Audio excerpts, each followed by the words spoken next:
Bonsoir à tous, bienvenue aux 20h. Voici les titres de votre journal.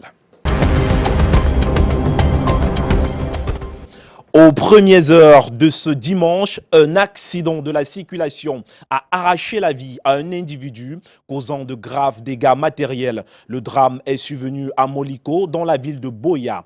Au même moment, sur la nationale numéro 3, un grave accident de la circulation impliquant 7 véhicules s'est produit à 5 minutes du péage de Mbankomo, venant de Douala. Le 20h vous présente ces tristes tableaux. Plus de 300 chefs traditionnels du Cameroun se sont retrouvés à Douala ce dimanche matin. Les gardiens de la tradition réunis sur les berges du Vouri ont appelé les ancêtres à consolider la paix au Cameroun. La caravane des chefs traditionnels qui a démarré le 22 juin dernier à Batinga a été suivie par nos reporters. On en parle dans ce 20h. Et le plus de l'info nous amène ce soir à Ebolova, belle cité garnie de vestiges. Normalement un lieu par excellence pour y passer des vacances, seulement l'abandon des sites a diminué l'intérêt de faire d'Ebolova une destination touristique. Voilà pour la une de votre journal.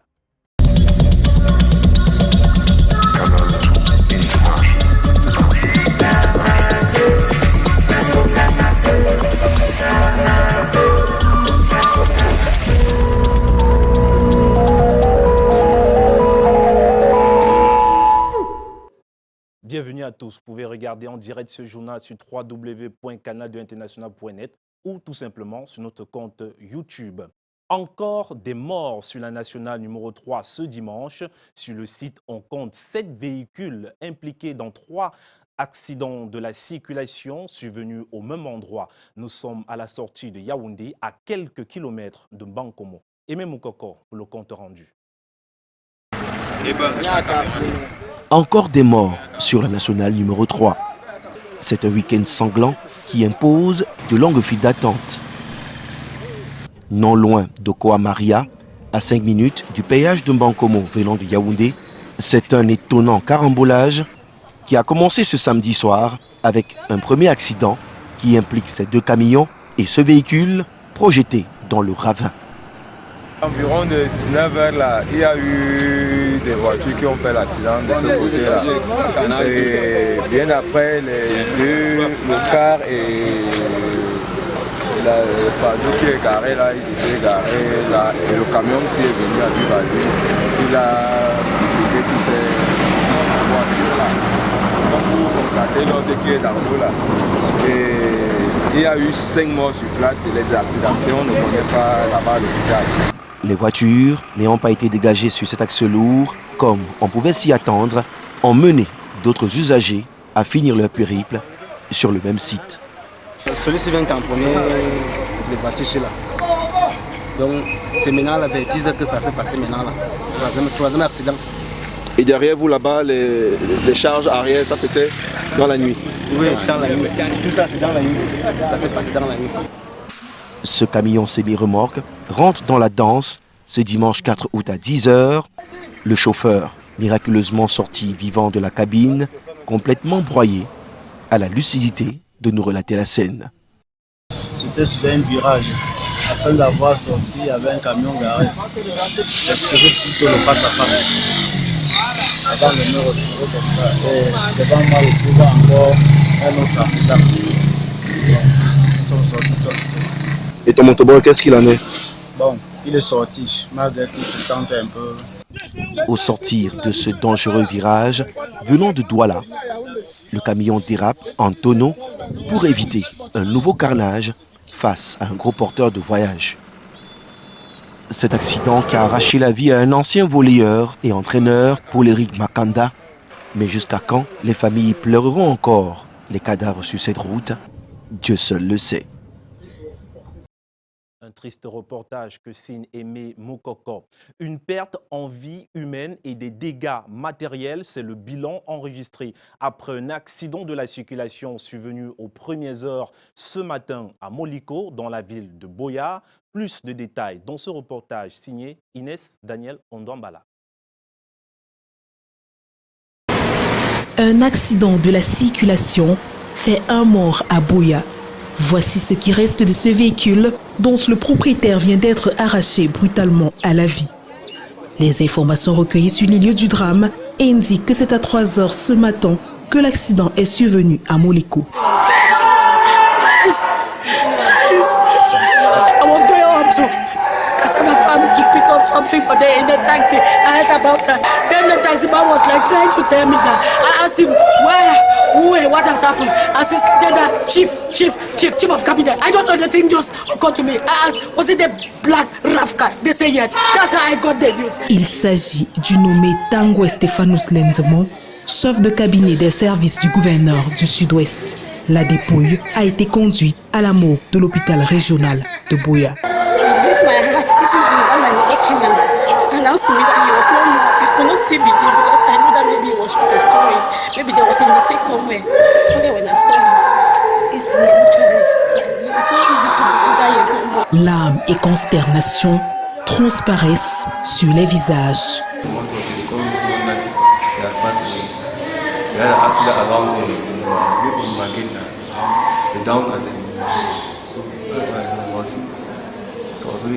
Au domicile du défunt, les proches sont inconsolables.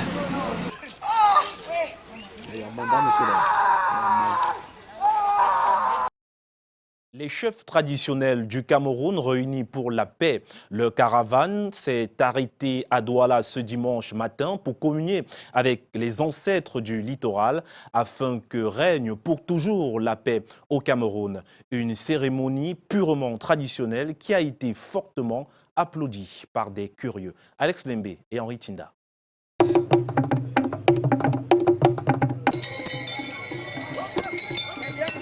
Après Bachenga, le 22 juin dernier, la caravane de la paix initiée par le chef traditionnel du Cameroun a fait son stop ce dimanche à Douala. Il a été question pour nos gardiens des traditions et des us et coutumes à travers une cérémonie de bénédiction et de purification afin d'invoquer les ancêtres pour la paix au Cameroun. Cette cérémonie inédite qui a eu pour cadre les berges du Vouri a réuni pour la circonstance 348 chefs traditionnels venus de toutes les régions du Cameroun pour une même cause. Il était question de communier et juguler les crises qui minent notre pays en ce moment. Les attentes sont nombreuses. Que la paix règne au Cameroun. Il y a eu trop de morts. Que la paix règne. Voilà ce que nous attendons de toutes les différentes étapes que nous allons parcourir. J'ai la certitude, je ne dis pas la conviction, mais la certitude que nous arriverons à la paix dans ce pays avec l'aide de nos ancêtres, avec l'aide de Dieu. Le vivre ensemble étant en péril au Cameroun, les chefs traditionnels ont décidé de dire stop à la haine, non au tribalisme ainsi qu'à la guerre. Les chefs traditionnels du littoral, comme un seul homme, se sont levés pour convoquer les ancêtres, pour demander aux ancêtres de venir au secours du Cameroun. Et comme quelqu'un a dit, la paix n'a pas de prix. Nous souhaitons et nous adressons un message très fort à tous nos fils du Cameroun que la paix est le primordial de la vie, que la paix est un facteur d'union, la paix est un facteur d'unité, un facteur de développement. On doit taire les querelles, les armes doivent cesser, le sang doit s'arrêter de couler. Nous voulons la paix. Il est question pour nos gardiens des traditions de parcourir toutes les régions du berceau de nos ancêtres pour laisser ces messages de paix. Le prochain stop est prévu pour le 17 août prochain à l'ouest du pays et précisément dans les Bamboutos. Et une note d'actualité dans ce journal, le NMP de Mbandakani va participer aux prochaines élections locales de février 2020. L'annonce est faite par le président national du NMP ce week-end au cours de la 5e édition des journées politiques tenues à Douala. Plus de 200 participants, militants et sympathisants ont été formés sur les questions de décentralisation et la nécessité pour leur parti d'être acteurs de l'accélération de la décentralisation au Cameroun. Mbandakani en a profité pour critiquer l'ingérence américaine dans la politique intérieure du Cameroun et en appelle au recentrage du débat politique. Je vous propose de l'écouter au micro de Yvonne Katiken et de Martin Djombo. Le NMP ira aux prochaines élections municipales législatives de février 2020. Il faut arrêter de distraire les gens avec les faux débats de personnes avaient le faux débat sur le démocratisme néocolonial, recentrer la politique sur les enjeux de libération nationale. Comment débloquer l'aliénation internationale de nos États, de nos pays, de manière à inverser la relation qui nous lie aujourd'hui à ce qu'on appelle l'international. Comment faire pour que nous ayons une vraie économie? Comment faire pour que, enfin, dans nos pays, nous ayons une vraie théorie politique qui correspond à notre situation historique? Bref, comment organiser une véritable renaissance dans les pays africains? Vous imaginez que depuis 20 ans, quand on parlait de politique, on parlait du franc CFA. Bon, maintenant que nous avons mis ce débat sur la table et que nous avons conscientisé les Africains sur le caractère nazi du franc CFA, maintenant que la convention elle-même s'épuise en 2020, les Africains ne peuvent plus différer, n'est-ce pas, leur émancipation monétaire. Les choses doivent être claires. On ne peut pas, après 60 ans d'indépendance, commencer à dire qu'on ne peut pas gérer sa monnaie. Vous avez vu quel pays africain allait tenir une réunion dans une ambassade aux États-Unis pour demander le départ du président américain? Vous avez vu ça où? Et la dernière sortie du Congrès américain, cette fameuse résolution-là, non seulement c'est très mal écrit sur la forme, et on se demande même si c'est le Congrès américain qui écrit ça, un Congrès qui marche sur notre Constitution, un Congrès qui dit une chose et son contraire, pardon, une résolution qui dit tout et son contraire, qui en même temps dit qu'au Cameroun on réprime les opposants, et qui dit dans le même document que non, il appelle les opposants à être modérés et à avoir de la retenue. Quelques mois après le lancement de ces activités dans la ville de Douala, la dynamique septentrionale entend consolider son fonctionnement. Au cours d'une assemblée générale, les membres et sympathisants de ce regroupement ont convenu des contours de la mise en action de la vision qui les anime. Patrick Christian Dombo et Guy Fosso. La dynamique septentrionale veut matérialiser ses ambitions. Après sa constitution juridique et sa reconnaissance administrative, la dynamique septentrionale veut matérialiser ses ambitions. Les compatriotes originaires du septentrion, réunis en assemblée générale ce samedi, les compatriotes originaires de ces parties du pays ont jeté les bases d'une présence progressive sur le triangle national. Le bureau d'arrondissement que nous avons créé, c'est pour travailler à la base.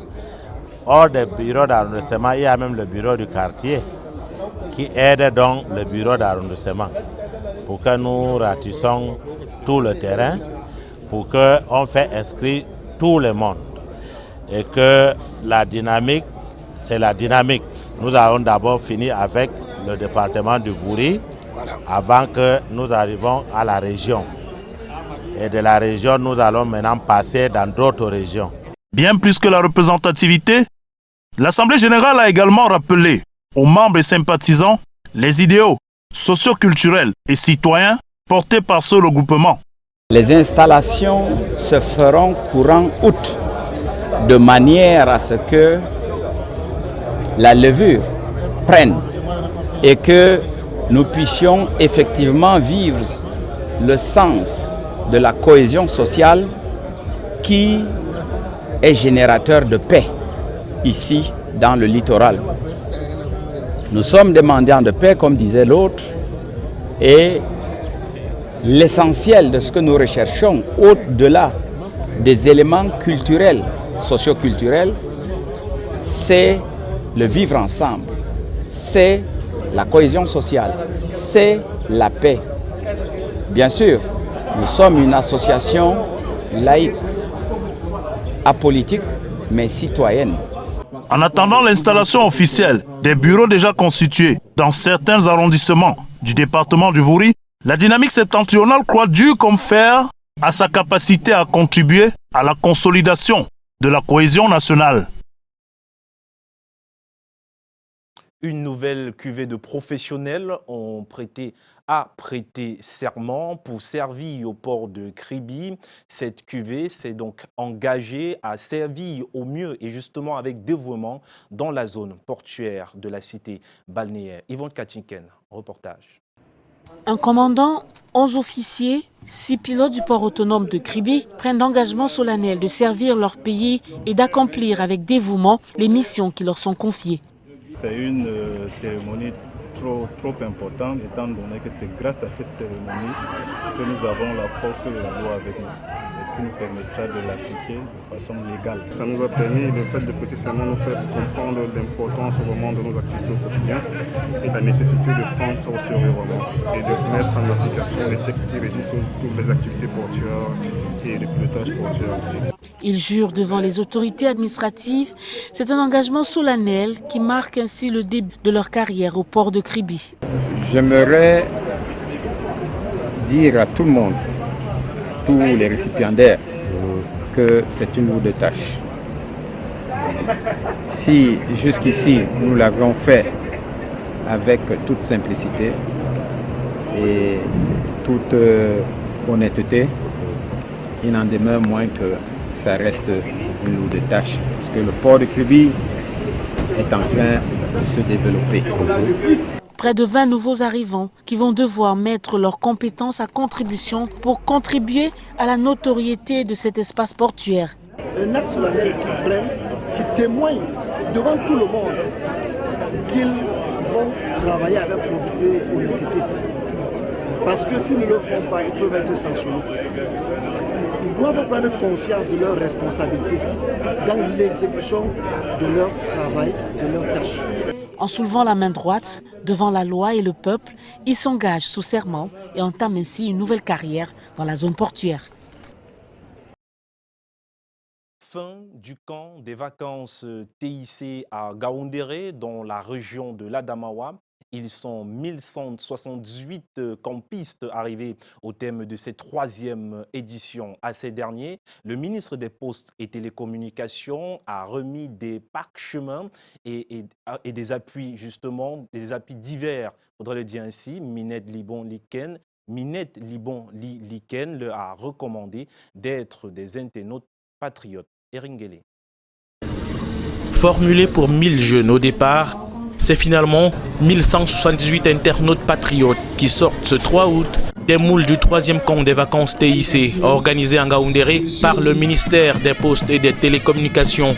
Des parchemins ont été décernés à ces derniers des mains du chef de ce département ministériel. On nous a appris au camp TIC comment on doit utiliser l'ordinateur. Et nous avons les avantages d'un ordinateur et les inconvénients. Il y a certaines vidéos et certaines photos non utilisables, non voyables et aussi la piraterie. Souvent que notre président n'est pas bien, il ne construit pas la route, il ne nous fait rien. C'est pas aussi bien parce qu'on ne se rend compte pas de tout ce qu'il a fait pour nous. Ils se sont engagés à devenir des followers actifs et des super-héros du numérique.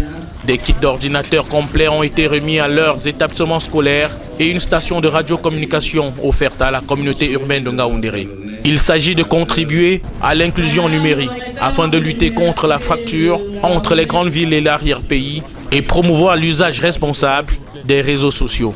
Les jeunes, quand ils sont connectés, soient des patriotes, qu'ils soient responsables. Il ne faut pas avoir un comportement différent quand on clique et quand on est dans la vie réelle. Parce que les actes qu'on pose, nous aurons à répondre devant les institutions judiciaires. Il faudrait donc que les jeunes Camerounais se connectent pour développer leur pays. Absatou Kalkaba, nouvelle égérie des TIC et des technologies radioélectriques, est pour Minette Libon Liken ce modèle de jeune à suivre et à copier. Une jeunesse acteur et vecteur des valeurs républicaines qui clique en faveur du développement du Cameroun. 16 ans déjà que les jeunes s'impliquent pendant les vacances dans la lutte contre le sida au Cameroun. Au cours du lancement officiel de la 17e édition de Vacances sans sida hier au siège des synergies africaines, le ministre de la Jeunesse et de l'Éducation civique et le ministre de la Santé publique ont mis un point d'honneur sur le patriotisme. Ardon Gueffak, Samuel Bonis.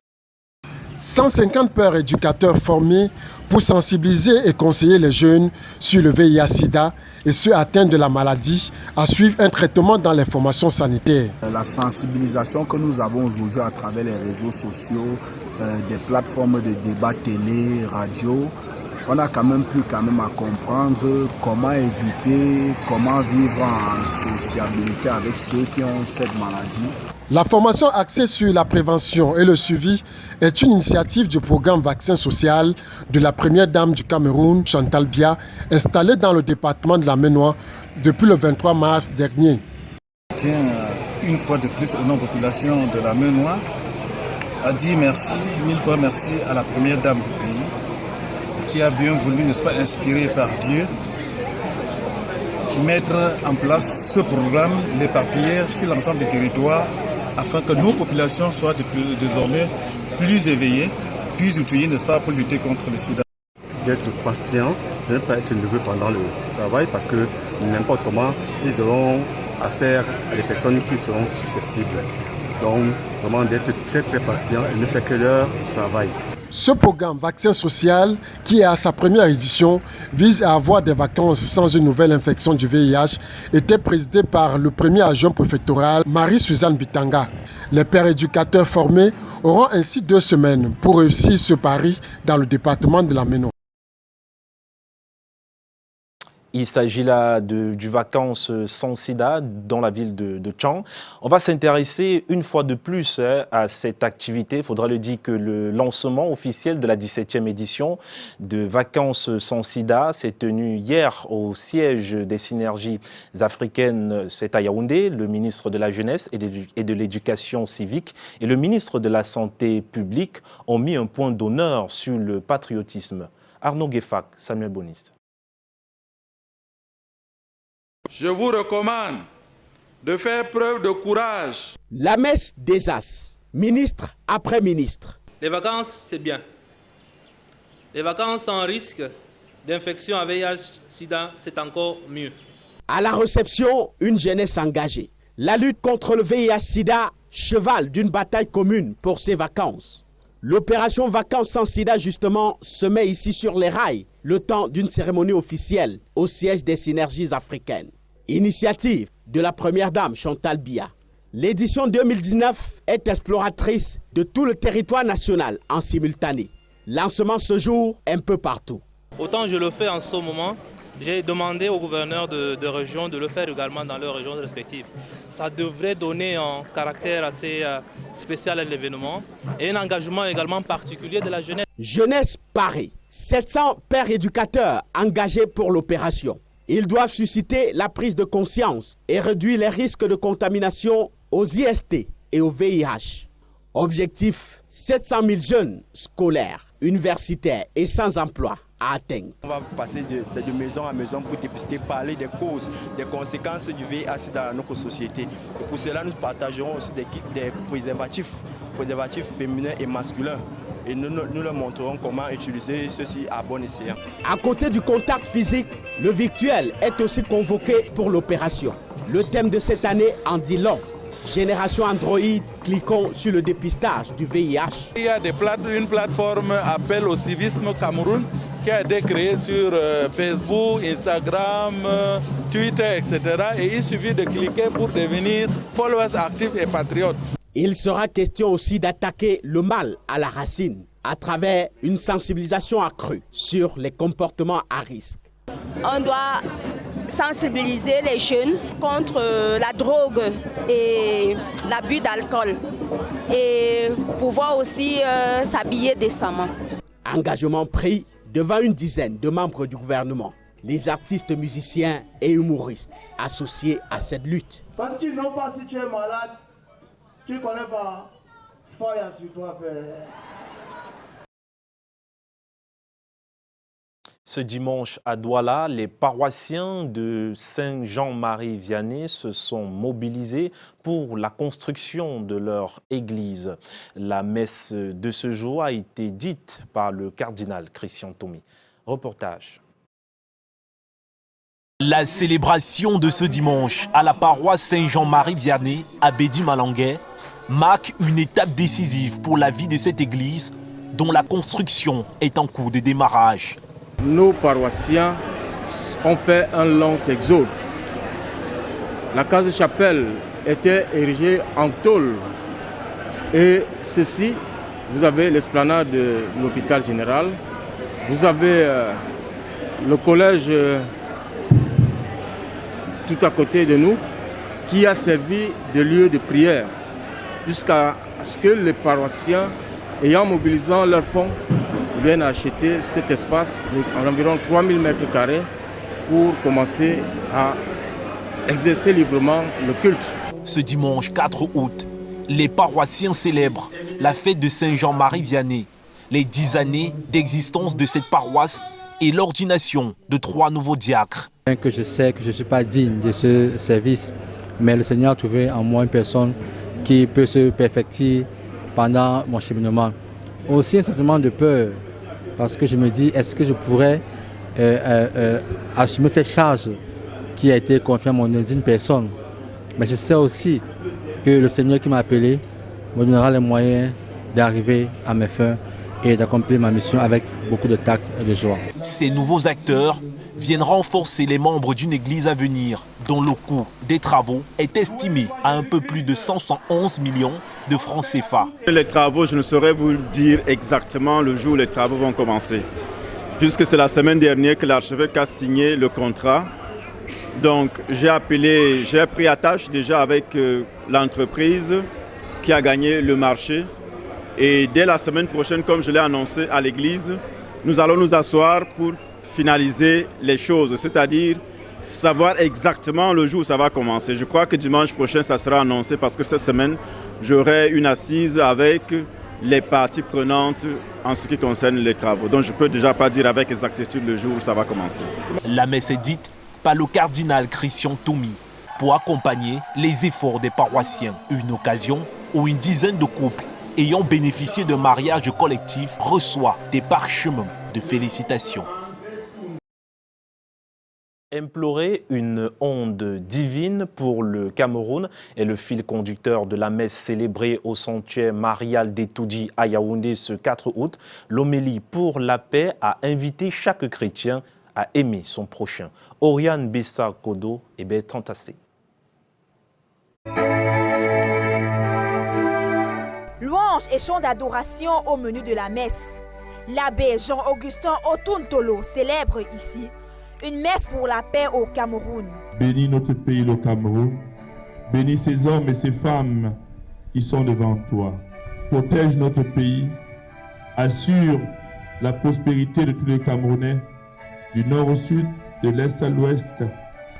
L'homme de Dieu remet entre les mains de Jésus, Fils de Dieu, son pays qui baigne depuis quelques années dans l'instabilité sécuritaire. Notre messe de ce premier samedi du mois obéit à cette tradition que l'évêque a instituée, à nous retrouver au pied de la Vierge Marie, elle qui est pleine de grâce pour prier pour tous les Camerounais. La paix n'est pas l'affaire d'une personne, c'est l'affaire de tout le monde.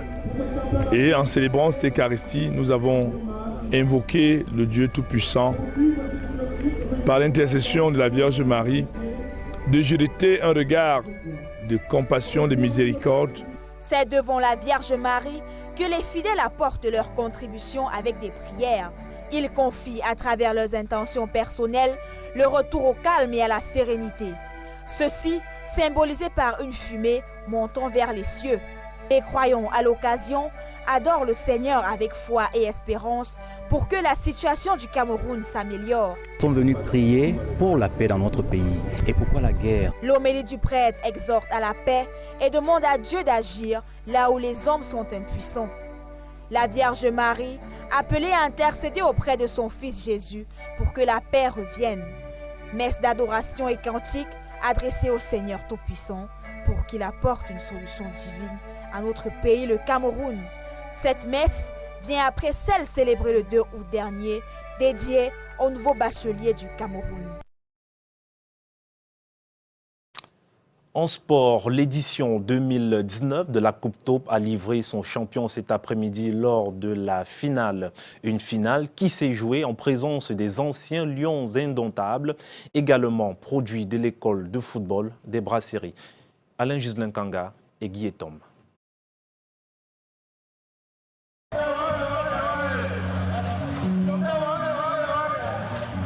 Une séance d'échauffement digne des joueurs professionnels. L'apothéose de l'édition 2019 de la Coupe Taupe a livré le spectacle attendu. À l'affiche, Taupe Pamplemousse, ici en jaune, affronte Taupe Grenadine, de rouge vêtu. Les brasseries du Cameroun, pour cette édition, ont mis les petits plats dans les grands pour que la fête soit belle. Devant les anciennes gloires, Salomon Olembe, Jérémy Ditap, Rigobertson, Nicolas Alnoudi, pur produit des brasseries, ces jeunes talents ont rivalisé d'adresse. L'ouverture du score intervient peu de temps après le coup d'envoi. À l'œuvre du dossard 7 de l'équipe Top Pamplemousse.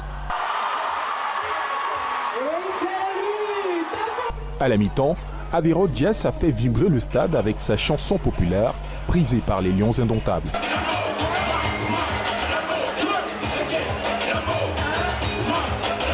De retour des vestiaires, à force de pousser, l'équipe des Rouges finira par égaliser.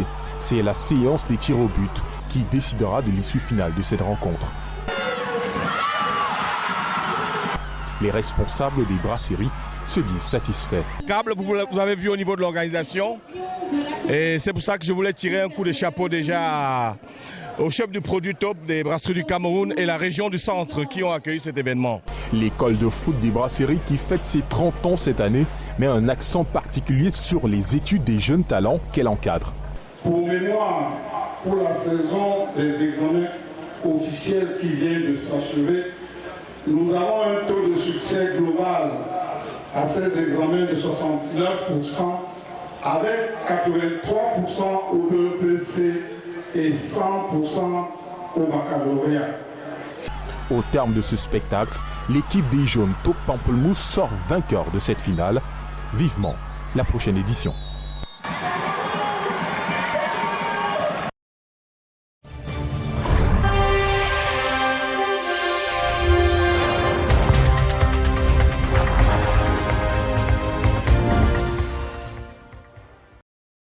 Le plus de l'info nous conduit à Ebolova, capitale du sud Cameroun, une ville habitée de lacs et collines, mais également d'une verdure séductrice. Cependant, rien n'est fait pour que la ville garde sa beauté et son attirance. Ambroise Foguet, pour le plus de l'info. Ebolova, la capitale régionale du sud Cameroun. La ville agrémentée d'un lac et des collines. Des géographes diraient d'elle qu'elle est une beauté vallonnée perdue dans un écrin de verdure. Vue du ciel, Ebolova, la ville aux 2 arrondissements, renvoie à des endroits où il fait bon vivre, le lieu idéal pour passer ses vacances. Revenons sur terre. Il manque des endroits de loisirs. Ebolova, vraiment, c'est inexistant.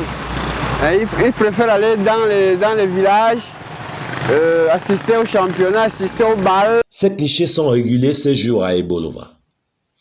Les caravanes autour des spéciaux booms de vacances, l'occupation principale des jeunes qui a substitué les soirées jadis autour du feu des villages. Des endroits pour passer des vacances, il y en a pourtant à Ebolova. L'un des plus reposants et naturels, le parc jouxtant les services du gouverneur et le palais de justice. Nous avons un bilbecon, nous avons le piton d'Akorkas, nous avons les grottes d'Onkolando, nous avons le lac municipal, nous avons les édifices coloniaux. De rares vacanciers posent près du monument du général Leclerc. Je suis venue me filmer avec mes camarades parce que moi je ne connais pas Ebolova, c'est ma première fois de venir à Ebolova. Doume Betakop, le baobab sur le rocher à Ebolovasi, les nombreux bâtiments coloniaux au centre administratif, la cathédrale d'Abang, le carrefour Samba et son monument, des endroits qui mettent le visiteur sous embarras pour peu qu'on y accorde un peu un relooking. Tout simplement faire appel aux mécènes, faire appel aux âmes de bonne volonté. Le lac municipal, aujourd'hui en friche, rappelle pourtant aux Ebolovaïens de récents souvenirs de courses de piroguiers et de balades. Des rares vacanciers qui s'y aventurent encore, des enfants amateurs de pêche.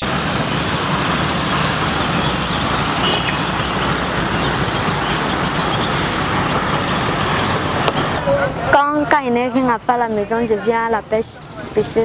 Et ce n'est pas trop ennuyeux. Lorsque je pêche beaucoup, les poissons que je vends pour 1500, je paie mes cahiers pour la rentrée scolaire.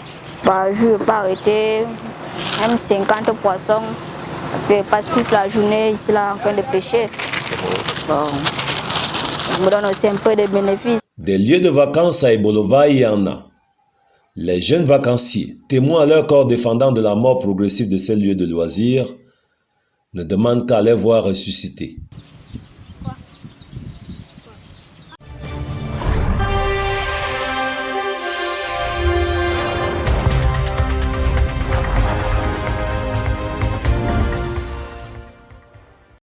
Et avant de refermer ce journal, le rappel des titres. Aux premières heures de ce dimanche, un accident de la circulation a arraché la vie à un individu causant de graves dégâts matériels. Le drame est survenu à Moliko, dans la ville de Boya. Au même moment, sur la nationale numéro 3, un grave accident de la circulation impliquant 7 véhicules s'est produit à 5 minutes du péage de Mbankomo venant de Douala. Vous l'avez suivi, vous les avez suivis dans ce journal. Plus de 300 chefs traditionnels du Cameroun se sont retrouvés à Douala ce dimanche matin. Les gardiens de la tradition réunis sur les berges du Vouri ont appelé les ancêtres à consolider la paix au Cameroun. La caravane des chefs traditionnels qui a démarré le 22 juin dernier à Batinga a été donc suivie par nos reporters. Également, le plus de l'info nous a conduit ce soir à Ebolova, belle cité garnie de vestiges, normalement un lieu par excellence pour y passer des vacances. Seulement, l'abandon des sites a diminué l'intérêt de faire d'Ebolova une destination touristique. Vous l'avez vu dans ce journal. Merci donc à tous d'avoir regardé le 20h sur Canal 2 International. De lundi 19h50, retrouvez Michael Tipio. Au revoir.